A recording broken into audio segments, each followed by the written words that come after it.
Dr. Anita Singh, Associate Professor and Dean Faculty of Home Science, Shri Agrasen कन्या autonomous PG college Varanasi. Anita की पाठशाला में आप सभी का हार्दिक स्वागत और अभिनंदन है।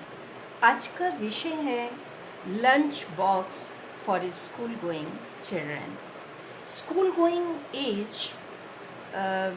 child development is range from 6 to 12 years of age. School age child development describe the expected physical, emotional and mental ability of children.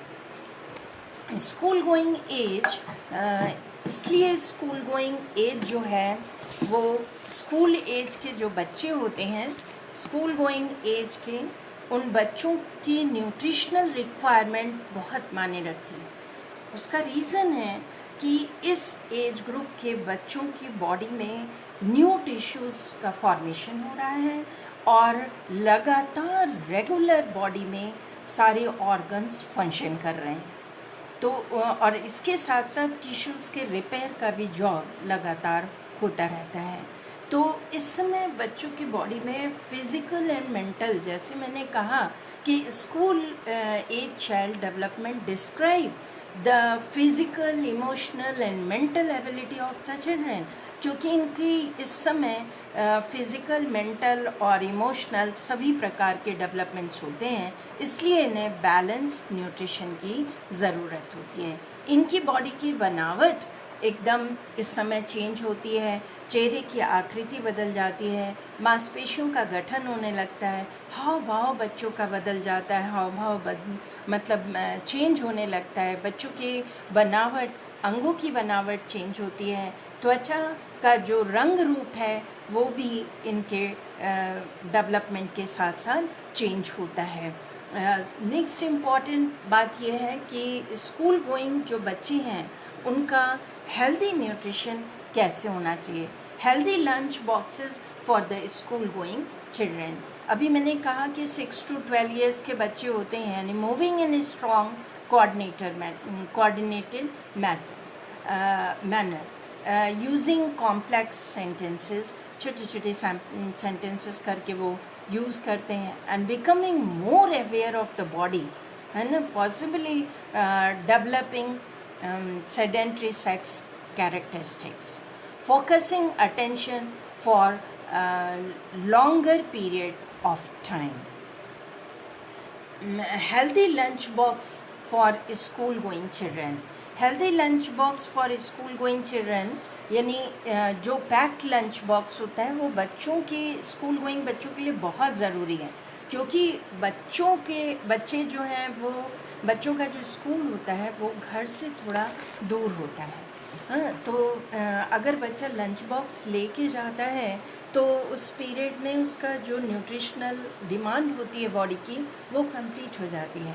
वो पीरियड भी, लंच का जो पीरियड होता है स्कूल में इतना छोटा होता है कि बच्चा कभी भी घर जा कर के पूरा लंच नहीं ले सकता, इसलिए उसे पैक्ड लंच देने की ज़रूरत होती है। हालांकि जो पैक्ड लंच होता है उसकी क्वालिटी एंड क्वांटिटी उतनी नहीं होती है जितनी उसको ज़रूरत होती है, यानी कहना चाहिए कि कंप्लीट नहीं होती है।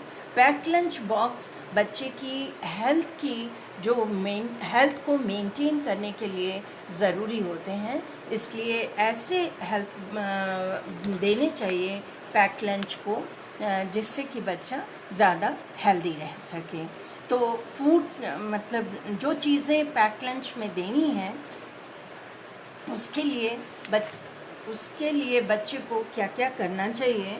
तो सजेशंस फॉर लंच बॉक्सेस, एक तो सजेशंस ये हैं कि कुछ पॉइंट्स होते हैं जो to be consider for the lunch boxes, जैसे पैक्ड लंच बॉक्स में बच्चे के लिए प्रतिदिन ऐसा पैक्ड लंच होना चाहिए जिसमें उसके पूरे दिन की कैलोरीज़ और प्रोटीन और सारे न्यूट्रिएंट्स की जो डिमांड है वो 1/3 निश्चित रूप से पूरी हो जाए। पैक्ड लंच बॉक्स में ऑल 5 फूड ग्रुप्स शामिल होने चाहिए और लंच बॉक्स में ऑल 5 फूड ग्रुप्स शामिल होने चाहिए। पैक्ड लंच बॉक्स में ग्रीन लीफी वेजिटेबल्स निश्चित रूप से ये सजेशंस हैं फॉर लंच बॉक्सेस कि हम किस तरह से ग्रीन लीफी वेजिटेबल्स देंगे तो मिनरल्स एंड विटामिन्स मिलेंगे। मिल्क, योगर्ट एंड कर्ड्स दे सकते हैं। प्रोटीन में हम किन चीज़ों को दे सकते हैं, और प्रोटीन के लिए पनीर की प्रिपरेशंस इन्हें लंच बॉक्स में दी जा सकती हैं। लेकिन लंच बॉक्स में एग बॉईल करके दिया जा सकता है, फुल बॉइल्ड एग सैंडविच बना करके दिया जा सकता है अगर नॉन वेजिटेरियन है या वेजिटेरियन है। लंच बॉक्स में होल फ्रूट्स भी, साबुत फ्रूट्स दिए जा सकते हैं। फ्रेश वेजिटेबल्स लाइक कैरेट है, कुकम्बर है ना, ककड़ी है, ऐसी चीज़ें आसानी से दी जा सकती हैं। तो कुछ सजेशंस हैं लंच बॉक्स के लिए। वैसे तो ब्रेड, पास्ता ये सब तो ब्रेकफास्ट सीरियल्स हैं, इनको कभी कदाच देना चाहिए। वैसे मैं तो कहूँगी कि सैंडविचेस वगैरह भी दे सकते हैं, सैलड, चीज़ और इनके साथ में, ताकि ज़्यादा से ज़्यादा ग्रीन लीफी वेजिटेबल्स उनके पास आएँ। लेकिन हमें ये ध्यान रखना है कि इनके लंच बॉक्सेस हमेशा एक से नहीं होने चाहिए, इसमें वैरायटी होनी चाहिए। क्योंकि अगर लंच बॉक्स डेली हमने रोटी सब्जी रोज़ दे रहे हैं, या पूड़ी अचार या पूड़ी सब्जी दे रहे हैं, या रोज़ सैंडविच ब्रेड का, तो बच्चा ऊब जाता है और फिर लंच बॉक्स को खोलता है और बंद कर देता है।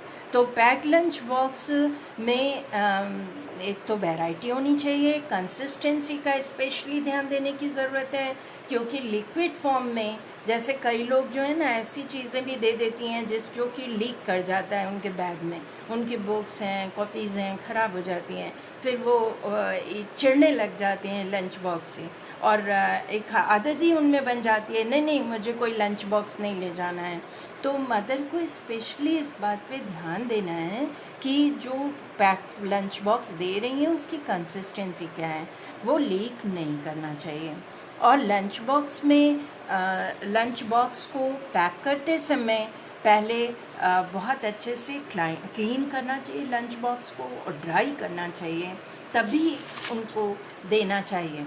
अब कुछ पॉइंट्स हैं जो अभी ये देखिए सारे प्रिकॉशंस दे रहे हैं कि लंच बॉक्स को हमें कैसे पूरा प्रॉपरली हैंड अपने क्लीन करने हैं, प्रॉपरली क्लीन करना है, वॉश करना है, स्टरलाइज करना है, क्योंकि बच्चे को इस समय तो खैर कोविड टाइम है, और कोविड टाइम तो हर चीज़ को, अभी स्कूल तो नहीं जा रहे हैं पर उन घर में भी अगर पढ़ाई करते हैं, क्योंकि आजकल ऑनलाइन क्लासेस चल रही हैं, तो बच्चों को हम टिफ़िन बना के दे दें कि अभी तुम्हारा ब्रेक हुआ है, टीचर ने भी ब्रेक दिया है, लो लंच कर लो। बहुत मज़ा आएगा, बहुत एंजॉय करेंगे। कोई एक थाली कटोरी लेके घंटी बजा दें, लंच पीरियड हो गया है, चलो अब लंच करने का टाइम है, तो बच्चा बड़ा एंजॉय करेगा। लेकिन उसको हम घर में भी अगर देते हैं तो बहुत क्लीन करके देना है, प्रॉपरली वॉश करके, अपने हाथ वगैरह सैनिटाइज़ करके, बच्चे को भी हैंड वॉश करना अच्छे से प्रॉपरली सिखाना है, कैसे रैपर को खोलना है, ये सब देना है। फिर पैक्ड लंच में कुछ चीज़ें ऐसी हैं जो पैक्ड लंच में बड़ी प्रॉब्लम भी आती है। पैक्ड लंच बॉक्स में बच्चा हमेशा खाना खाया ही लेगा, इसकी कोई गारंटी नहीं होती। तो कुछ चीज़ें हैं, जैसे हमने पास्ता, कुछ लोग मैगी, पास्ता ये सब देते हैं, कभी कभी देना चाहिए, इसमें वैरायटी हो, देना चाहिए पास्ता, क्योंकि ग्रीन लीफी वेजिटेबल्स वगैरह फ्रेश क्रीम के साथ दे सकते हैं, पर घर में जब दे रहे हैं तब हम दें। और जब वो स्कूल जाता है, बैग में रख के लेके जाता है, या तो हम उसको बहुत अच्छे से रैपिंग करें, और ज़रूरी बिल्कुल नहीं है, कोई गारंटी नहीं है कि बच्चा खा ही लेगा। बच्चे को अगर हमें खिलाना है तो निश्चित रूप से हमें उसके साथ कुछ पेशेंस के काम करना होगा कि जब भी हम लंच बॉक्स तैयार करें तो बच्चे को पूरी तरह से इन्वॉल्व करें। इन्वॉल्व का मतलब ये है कि कटिंग, चॉपिंग, पैकिंग, है ना, जब से हम प्लान कर रहे हैं, हम सोच रहे हैं कि क्या तुम्हें पैक करके दें, तो उसको अपने साथ साथ रखें। जैसे हम कटिंग चॉपिंग कर रहे हैं तो उससे कुछ चीज़ें कटवा लें, रैप कर रहे हैं तो उससे रैप करवा लें। वो जब उसका इन्वॉल्वमेंट होगा तो उससे लंच करने में जो आनंद आएगा उसका आप बिल्कुल भी मतलब कहते हैं कि अंदाज़ा नहीं लगा सकते। इसलिए पेरेंट्स को बहुत इसके ऊपर ध्यान देना चाहिए।